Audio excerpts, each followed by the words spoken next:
Hey everyone, so I did my poet-author study over Laura Ingalls Wilder.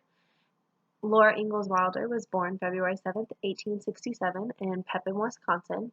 Her parents were Charles and Caroline Ingalls, and she had four siblings, her older sister Mary, her two younger sisters Carrie and Grace, and then she had a brother who died at 9 months, and his name was Charles. So most of her younger years, Laura spent moving from place to place in the Midwestern plains. When she was just 2 years old in 1869, she moved to Kansas, and then they lived in Walnut Grove, Minnesota for 2 years. After that, they moved to Burr Oak, Iowa, and shortly after returned to Walnut Grove. And finally, they settled in South Dakota Territory, and that was around the age 13 to 15 for Laura. By the age of 15, Laura began teaching. She got her certification and she started teaching at the Boche Schoolhouse. It was a one-room country schoolhouse that did not have very many students, but that is how she met her husband, Almanzo. Almanzo and her got married on August 25th, 1885, and later they had a daughter named Rose. So, their marriage did go through a lot of hardships. They lost a baby, their home, and then Almanzo got sick, which caused him to have partial paralysis. So eventually in 1894, Laura and Almanzo and Rose moved to Mansfield, Missouri, and that's where they lived out the rest of their lives. So Laura became an author around the years 1910 to the 1920s is when she wrote her first book. Her daughter Rose actually became a reporter in 1910 for the San Francisco Bulletin and encouraged her to start writing. So in the 1920s, she created her first autobiography called Pioneer Girl, and it did not succeed. It failed. So instead of giving up, she decided to keep writing and to restructure her writing style, and that led her to publishing her first book called Little House in the Big Woods in 1932. Now, this one was written in third person, while Pioneer Girl was written in first person, and Little House in the Big Woods really took off, and that led her to writing the rest of her stories that she wrote throughout her life. Some of her popular ones include Little House on the Prairie, The Long Winter, Little Town on the Prairie, and These Happy Golden Years. Her last story was written in 1943 when she was 76 years old, and then she lived out the rest of her life in Mansfield, Missouri, replying to fan mail and living with her husband Almanzo on the farm.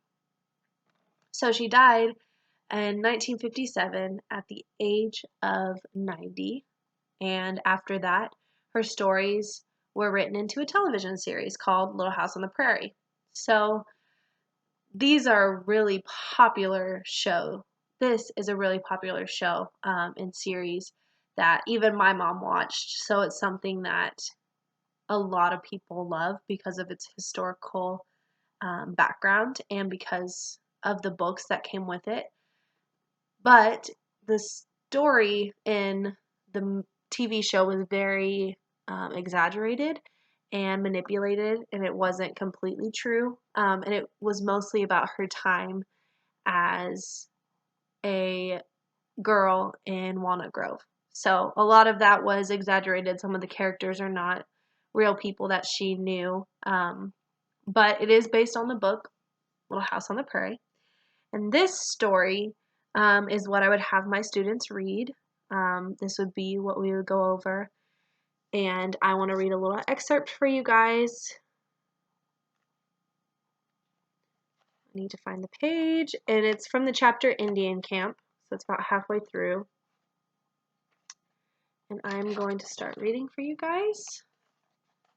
Laura had a handful of beads, and so did Mary. Pa tied them carefully in his handkerchief. Laura's beads in one corner and Mary's in another corner. They put the handkerchief in his pocket, and then they started home. The sun was low behind their backs when they came out of the hollow. Home was small and very far away, and Pa did not have his gun. Pa walked so swiftly that Laura could hardly keep up. She trotted as fast as she could, but the sun sank faster. Home seemed farther and farther away, the prairie seemed larger, and the wind ran over it, whispering something frightening. All the grasses shook as if they were scared. Then Pa turned around and his blue eyes twinkled at Laura. He said, "Getting tired, little half-pint? It's a long way for little legs." He picked her up, big girl that she was, and he settled her safe against his shoulder. He took Mary by the hand, and so they all came home together. Supper was cooking on the fire. Ma was setting the table, and baby Carrie played with little pieces of wood on the floor. Pa tossed the handkerchief to Ma. "I'm later than I meant, Caroline," he said, "but look what the girls found." He took the milk bucket and went quickly to bring Pet and Patty from their picket lines and to milk the cow. Ma untied the handkerchief and exclaimed at what she had found. The beads were even prettier than they had been in the Indian camp. Laura stirred her beads with her finger and watched them sparkle and shine. "These are mine," she said. Then Mary said, "Carrie can have mine." Ma waited to hear what Laura would say. Laura didn't say anything. She wanted to keep those pretty beads. Her chest felt all hot inside, and she wished with all of her might that Mary wouldn't always be such a good little girl.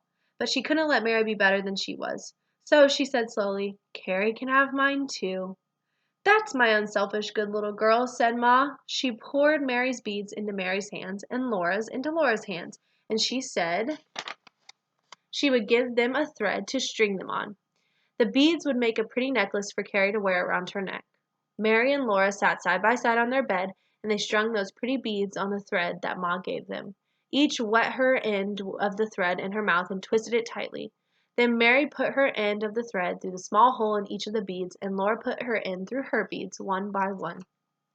They didn't say anything. Perhaps Mary felt sweet and good inside, but Laura didn't. When she looked at Mary, she wanted to slap her, so she dared not to look at Mary again. The beads made a beautiful string. Carrie clapped her hands and laughed when she saw it. Then Ma tied it around Carrie's little neck, and it glittered there. Laura felt a little bit better. After all, her beads were not enough beads to make a whole string, and neither were Mary's. But together they made a whole string of beads for Carrie. When Carrie felt the beads on her neck, she grabbed at them. She was so little that she did not know any better than to break the string.